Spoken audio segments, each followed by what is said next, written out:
عزیزان گرامی، آج ہم جس موضوع پہ بات کر رہے ہیں وہ ہے کون سے ایسے کام ہیں جن پہ بیوی شوہر پہ حرام ہو جاتی ہے۔ اس حوالے سے سب سے پہلی چیز ظہار ہے، جس کا حکم سورہ مبارکہ المجادلہ میں ہوا۔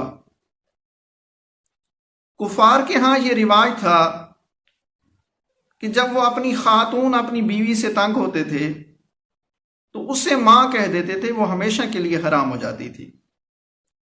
رسول اکرم صلی اللہ علیہ وآلہ وسلم کے زمانے میں ایک صحابی تھے جن کا نام اوس بن صامت تھا۔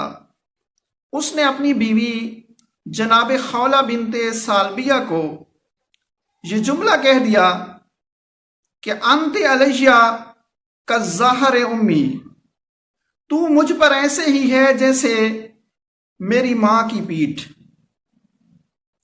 تو یہ خاتون بڑی پریشان ہوئی اور رسول اکرم صلی اللہ علیہ وآلہ وسلم کی بارگاہ میں پہنچی اور عرض کیا، یا رسول اللہ، میرے شوہر نے ایسا کر دیا ہے۔ تو وہ بیچاری بڑی پریشان ہو گئی کہ مجھے طلاق ہو گئی، اب میں کہاں جاؤں گی، میرے بچے کہاں جائیں گے۔ اور طلاق اسلام میں واحد ایسی چیز حلال ہے جس سے اللہ پاک کا عرش بھی ہل جاتا ہے۔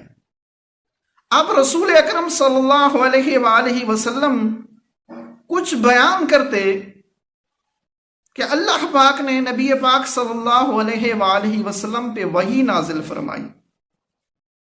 ارشاد ہوا، والذین یظاہرون من نسائہم ثم یعودون لما قالوا فتحریر رقبۃ من قبل ان یتماسا، کہ جو لوگ اپنی بیویوں سے زہار کرتے ہیں اور پھر وہ چاہتے ہیں کہ اپنے بیویوں کے قریب جائیں تو وہ ایک غلام آزاد کریں۔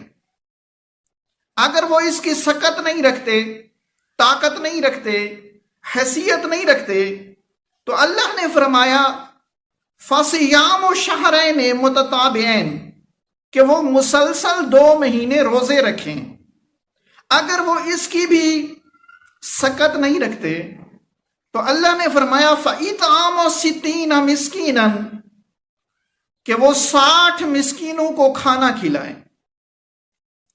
جب وہ یہ کفارہ دیں گے تو ان کی بیوی ان پہ حلال ہو جائے گی، لیکن جو شخص کفارہ نہیں دے گا اور اپنی بیوی کے پاس جائے گا تو اس کا جو کفارہ ہے وہ کفارہ ڈبل ہو جائے گا۔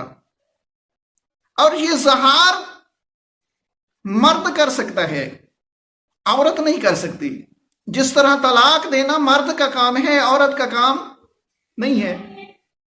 فقہ جعفریہ میں زہار تب ہوتا ہے کہ جب انسان اپنی مرضی سے کرے اور اس کے ساتھ 2 گواہ بھی ہوں، خاتون نجاست سے پاک بھی ہو، تب سے زہار ہوتا ہے۔ اور خاتون جو ہوتی ہے شوہر پہ حرام ہو جاتی ہے۔